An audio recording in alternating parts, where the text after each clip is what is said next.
Hi guys, പത്തനംമാറ്റി സീരിയലിലെ ഒരു പുതുപുത്തൻ വിശേഷത്തിലേക്ക് എല്ലാവർക്കും സ്വാഗതം.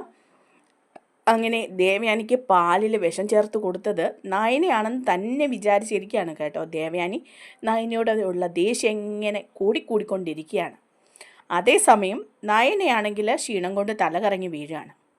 ഇതിനൊക്കെ ശേഷം മുത്തശ്ശൻ എല്ലാ വിവരം അറിയുകയും അനാമികയ്ക്ക് നല്ല ചുട്ട മറുപടി കൊടുക്കുകയൊക്കെ ചെയ്യുന്നുണ്ട്. ആ വിശേഷങ്ങളാണ് നമ്മൾ പങ്കുവയ്ക്കാൻ പോകുന്നത്. നമ്മുടെ വീഡിയോ കാണുമ്പോൾ തന്നെ ഒന്ന് ലൈക്ക് ചെയ്യാനും ചാനലൊന്ന് സബ്സ്ക്രൈബ് ചെയ്ത് സപ്പോർട്ട് ചെയ്യാനും മറക്കല്ലേ. അങ്ങനെ ഹോസ്പിറ്റലിൽ വെച്ച് നയന തലകറങ്ങി വീഴുകയാണ് കേട്ടോ. അപ്പോഴേ തന്നെ അവിടെ അഡ്മിറ്റ് ആവുകയാണ്. അത് കഴിയുമ്പോൾ ഡോക്ടർ പറയുന്നുണ്ട് ബോഡി ഭയങ്കര വീക്കാണ്, അതുകൊണ്ടാണെന്ന്. അപ്പോൾ ആദർശാണേലും നയനയുടെ അടുത്തിരുന്ന് പറയുന്നുണ്ട്, തന്നോട് ഞാൻ അന്നേരം ബ്ലഡ് കൊടുക്കണ്ടെന്ന് പറഞ്ഞതല്ലേ, അതുകൊണ്ടല്ലേ തനിക്ക് ഇത്രയും ക്ഷീണം ഉണ്ടായത് എന്നൊക്കെ പറയണം. അപ്പം നയന പറയാം, അതൊന്നും സാരില്ല ആദർശേട്ടാ, ആദർശേട്ടൻ എപ്പോഴും എൻ്റെ അടുത്തുണ്ടല്ലോ എന്ന് പറയാണ്. ആദർശാണേലും നയനയുടെ കയ്യിലൊക്കെ കയറി പിടിച്ച് അടുത്തിരിക്കുകയാണ് കേട്ടോ. ആരൊക്കെ തന്നെ കുറ്റപ്പെടുത്തിയാലും ഞാൻ തന്നോടൊപ്പം ഉണ്ട് എന്ന് പറയാണ്. അപ്പോൾ നയനയും പറയുന്നുണ്ട്, അത് മതി ആദർശേട്ടാ, എനിക്ക് ഈ ക്ഷീണമൊക്കെ അങ്ങ് മാറിക്കോളും എന്നൊക്കെ ഇങ്ങനെ പറയാണ് കേട്ടോ. അതേസമയം അതിന് ഈ വിവരം അറിയാണ് കേട്ടോ, നയന തല കറങ്ങി വീണ് എന്നുള്ള കാര്യം. അത് കഴിഞ്ഞ് അനന്തപുരിയിലേക്ക് എത്തുകയാണ് അനി. അതേസമയം അനാമികയും രേവതിയും ഒക്കെ അറിഞ്ഞ് നയന തലകറങ്ങി വീണെന്നുള്ള കാര്യം. അപ്പോഴേക്കും രേവതി അനാമികയും കൂടെ പറയുകയാണ്, അവളുടെ അടുത്ത കള്ളത്തരാണമ്മ ഇത്, അവൾ തലകറങ്ങി വീണു, അതും അവളുടെ ഒരു നാടകമാണ്. ഇപ്പോൾ വല്യമ്മയ്ക്ക് ബ്ലഡ് കൊടുത്തില്ലേ, അപ്പോൾ അവളുടെ ശരീരം വീക്കാണെന്ന് കാണിക്കാൻ വേണ്ടിയിട്ട്, അതുകൊണ്ടാണ് ക്ഷീണമെന്നത് കാണിക്കാൻ വേണ്ടിയിട്ട് വല്യമ്മയുടെ സ്നേഹവും ഇവിടെയുള്ള മുത്തശ്ശൻ്റെയും മുത്തശ്ശിയുടെയും ഒക്കെ സ്നേഹവും ആ ആദർശം എന്ന് പറയുന്നവൻ്റെ സ്നേഹവും ഒക്കെ പിടിച്ചടക്കണ്ടേ, അതിന് വേണ്ടിയിട്ടുള്ള അവളുടെ നാടകമാണമ്മേ ഇത്. അപ്പോഴേക്കും രേവതിയും പറയുകയാണ്, അതേ മോളെ, അവൾ ഏതായാലും പഠിച്ച കളി തന്നെയാണ്. നമ്മളോരോ പണി കൊടുക്കാൻ നിൽക്കുമ്പം അത് അവൾക്ക് ഗുണമായിട്ടാണല്ലോ മോളെ വരുന്നത്. ആ ഗുണമായിട്ട് വരട്ടെ, എന്നാലും കുഴപ്പമില്ല, നമുക്കൊരു ദിവസം അവസരം കിട്ടും അമ്മേ എന്നിങ്ങനെ പറയുകയാണ് കേട്ടോ. എന്നാലും അവൾ തലകറങ്ങി വീണല്ലോ, അത് നല്ല കാര്യം. അവൾക്ക് എന്തെങ്കിലും മാരകമായ അസുഖം ഉണ്ടായാൽ മതിയായിരുന്നു, ആ ശല്യം അതോടെ അങ്ങ് ഇല്ലാതായേനെ. എന്ത് ശല്യമാണ് ഇത് എന്നൊക്കെ ഇങ്ങനെ സംസാരിക്കുകയാണ്. നമ്മളാ ഈ വിഷം ചേർത്തതെന്ന് ഇവിടെ ആർക്കും അറിയില്ല, നമുക്ക് രണ്ടുപേർക്ക് മാത്രമല്ലേ അറിയുള്ളൂ. ഇനി ഈ പണി നമുക്ക് ഒന്നുകൂടെ ചെയ്യണം. ഇപ്പം നയന തലകറങ്ങിയെങ്കിലും വീണു, ആ ദേവയാനി എന്ന് പറയുന്നവർ ആശുപത്രിയിലുമായി, അത്രയും നല്ല കാര്യം. ഇനിയിപ്പോൾ ഓരോരുത്തരെയായിട്ട് നമുക്ക് വീഴ്ത്തണം. ആ കിളവിനെയും കിളവിയും കൂടെ വീഴ്ത്തണമേ, അവർക്കും എന്തെങ്കിലും പണി കൊടുക്കണം. അവർ ഇപ്പോഴും നയനമോളെന്നാണ് പറയുന്നത്. നയനമോൾ അങ്ങനെയൊന്നും ചെയ്യില്ല എന്ന്. അതേ മോളെ, നമുക്ക് അച്ഛനെ ഒന്ന് വിളിക്കണം, ഈ വിവരമൊന്നും പറയണ്ടേ. നയന തലകറങ്ങി വീണെന്നുള്ള കാര്യം അച്ഛൻ അത് കേൾക്കുമ്പോൾ സന്തോഷമാവും. എന്നാലും ഇത്രയൊക്കെ ബുദ്ധിപരമായിട്ട് നീങ്ങിയത് അച്ഛൻ തന്നെയല്ലേ. അപ്പോൾ പറയാം, ശരി മോളെ, വിളിക്കുക, അച്ഛനെ വിളിക്കുമെന്ന് പറയാം. ഇതേ സമയമാണ് കേട്ടോ അനി ഇതെല്ലാം കേട്ടുകൊണ്ടാണ് റൂമിലേക്ക് കയറി വരുന്നത്. റൂമിൽ കയറി വരുന്ന സമയത്താണ് അനാമികയും അമ്മയും കൂടി ഇങ്ങനെ സംസാരിക്കുന്നത്. അവർ വേണുവിനെ വിളിക്കുകയാണ്. എന്നിട്ട് പറയുകയാണ് കേട്ടോ രേവതി, ദേ ഒരു സന്തോഷ വാർത്ത കൂടിയുണ്ട്. എന്താ, ആ ദേവയാനി പോയോ എന്ന് ചോദിക്കുകയാണ് വേണു. ഏയ്, അവർ പോയൊന്നുമില്ല, അവരെ കൊണ്ട് വലിയ ശല്യമില്ലായിരുന്നല്ലോ. നയനയില്ലേ, അവൾ ഇന്ന് ഹോസ്പിറ്റലിൽ തല കറങ്ങി വീണു. എന്നിട്ട് അവിടെ ബോഡി വീക്കാന്നോ, അവൾക്ക് എന്തൊക്കെ അസുഖങ്ങളുണ്ടെന്നൊക്കെ പറയുന്നു കേട്ടു. അപ്പോൾ വേണു പറയണം, ആഹാ അത് കൊള്ളാലോ, അത് സന്തോഷമുള്ള കാര്യമാണല്ലോ എന്ന് പറയണം. അപ്പോഴേക്കും അനാമിക ഫോൺ മേടിച്ചിട്ട് പറയാം, അച്ഛാ അത് അത്ര സന്തോഷമുള്ള കാര്യമൊന്നുമല്ല, അവൾ തല കറങ്ങി വീണത് ഒരു നാടകമാണെന്നാണ് എനിക്ക് തോന്നുന്നത്. അതോടുകൂടി ഇവിടെയുള്ളവർക്ക് അവളോടുള്ള സ്നേഹം ഇരട്ടിയാവും, അതറിയോ അച്ഛന്. എല്ലാവരും ഇപ്പം തന്നെ അയ്യോ പാവം നയനമോളെന്നാണ് പറയുന്നത്. എല്ലാവരുടെയും സ്നേഹവും സിമ്പതിയും ഒക്കെ പിടിച്ചു പറ്റാൻ വേണ്ടിയിട്ടാണ് അവൾ ഈ പണി ചെയ്തതെന്ന് എനിക്ക് തോന്നുന്നത്. അതൊന്നും സാരില്ല മോളെ, നീയും ഇതുപോലെ ഇടയ്ക്കിടയ്ക്ക് ഓരോ ട്രിക്കൊക്കെ അങ്ങ് പ്രയോഗിച്ചോണം എന്നൊക്കെ പറയാം. എന്തായാലും നമ്മുടെ കള്ളക്കളി പിടിച്ചില്ലല്ലോ, നമ്മളാണ് വിഷം ചേർത്തതെന്നൊന്നും ആരും അറിഞ്ഞില്ലല്ലോ, എനിക്കൊരു പേടിയുണ്ടായിരുന്നു. അപ്പോൾ അനാമിക പറയാൻ, ഏയ് അതൊന്നും ഇവിടെ ആരും അറിഞ്ഞില്ല, ഇപ്പോഴും എല്ലാവരും നയനയുടെ തല തന്നെയാണ് കുറ്റം വച്ചിരിക്കുന്നത്. മുത്തശ്ശിയൊന്നും അങ്ങ് സമ്മതിക്കുന്നില്ലെന്നേ ഉള്ളൂ. അവളല്ലേ പാല് കാച്ചി വെച്ചത്, അപ്പോൾ പിന്നെ നമ്മൾ ചേർത്തതാണെന്ന് വരില്ല, അവൾ തന്നെ ചേർത്തതാ. ഒന്നെങ്കിൽ അവളുടെ ചേച്ചിയുടെ കുഞ്ഞിനെ കൊല്ലാൻ, ഇല്ലെങ്കിൽ അവളുടെ അമ്മായിയമ്മയെ തന്നെ തട്ടാൻ. അങ്ങനെയാണ് എല്ലാവരും വിചാരിച്ചിരിക്കുന്നത്. അതങ്ങനെ തന്നെ വരുള്ളൂ. ഇരു കൈ അറിയാതെയാണ് ഞാനും അമ്മയും കൂടെ ആ കാര്യങ്ങളൊക്കെ ചെയ്തിരിക്കുന്നത്. ഓ എൻ്റെ ദൈവമേ, അക്കാര്യത്തിൽ എനിക്ക് പേടിയുണ്ടായിരുന്നു ദേവയാനി ആശുപത്രിയിലായപ്പം എന്ന് പറയുകയാണ് കേട്ടോ വേണു. അപ്പോൾ പറയുന്നുണ്ട്, അച്ഛൻ ഒന്നും പേടിക്കണ്ട, അച്ഛൻ ഫോൺ കട്ട് ചെയ്തു, ഇവിടെയെല്ലാം മംഗളമായിട്ട് തന്നെയാണ് പോകുന്നത്, ഇനിയും ചില കളികളൊക്കെ ഈ അനാമികയ്ക്ക് കളിക്കാനുണ്ട് എന്ന് പറയാം.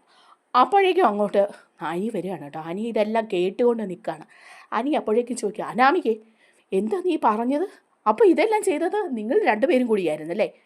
ആ പാലിൽ വിഷം ചേർത്ത് വെച്ച് പാവം വല്യമ്മയ്ക്ക് വേദനയൊക്കെ അനുഭവിച്ച് ആശുപത്രി കിടക്കുന്നതിന് കാരണക്കാർ നിങ്ങൾ രണ്ടുപേരുമായിരുന്നല്ലേ? എനിക്ക് അപ്പോഴേ തോന്നിയിരുന്നു നിങ്ങളല്ലാതെ വേറെ ആരും ഈ വീട്ടിൽ ഇതുപോലുള്ള ക്രൂരത ചെയ്യില്ലെന്ന്.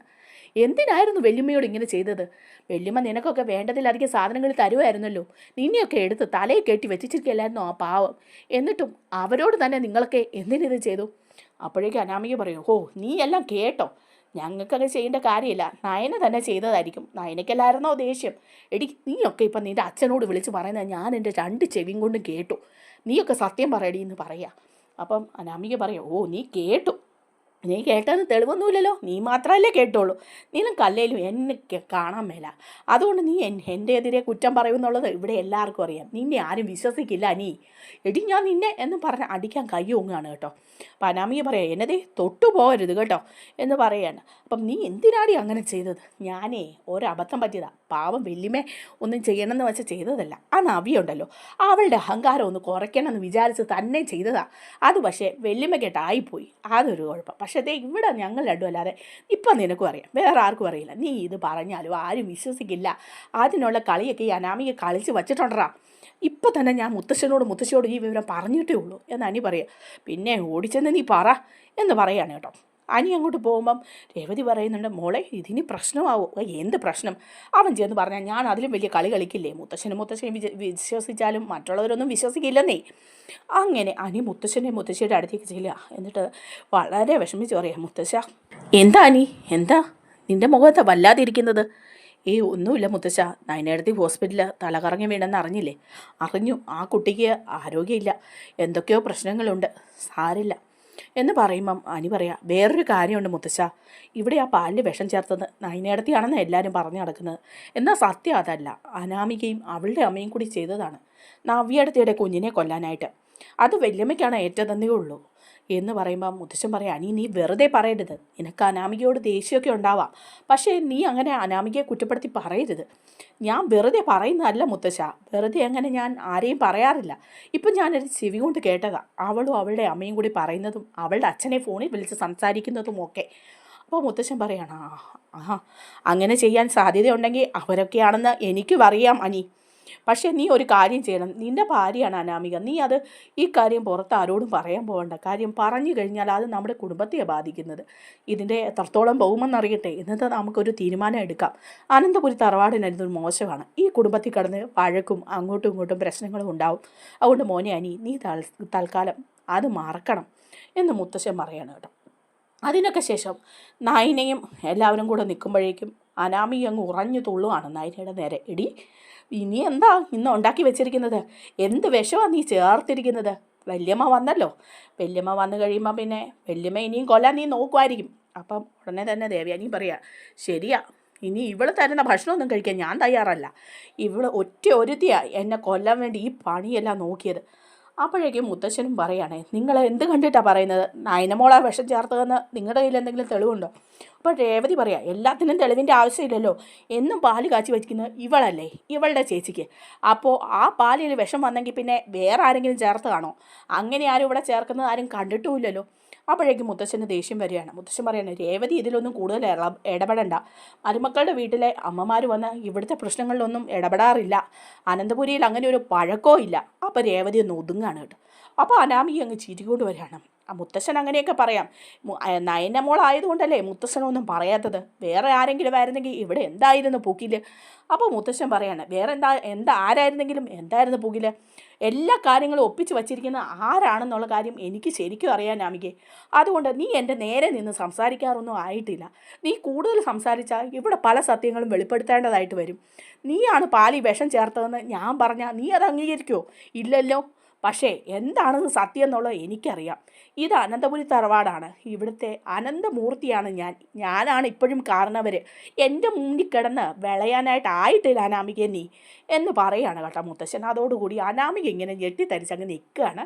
നമ്മുടെ വീഡിയോ ഇഷ്ടമായാൽ ഒന്ന് ലൈക്ക് ചെയ്യാനും ചാനൽ ഒന്ന് സബ്സ്ക്രൈബ് ചെയ്ത് സപ്പോർട്ട് ചെയ്യാനും മറക്കല്ലേ. താങ്ക്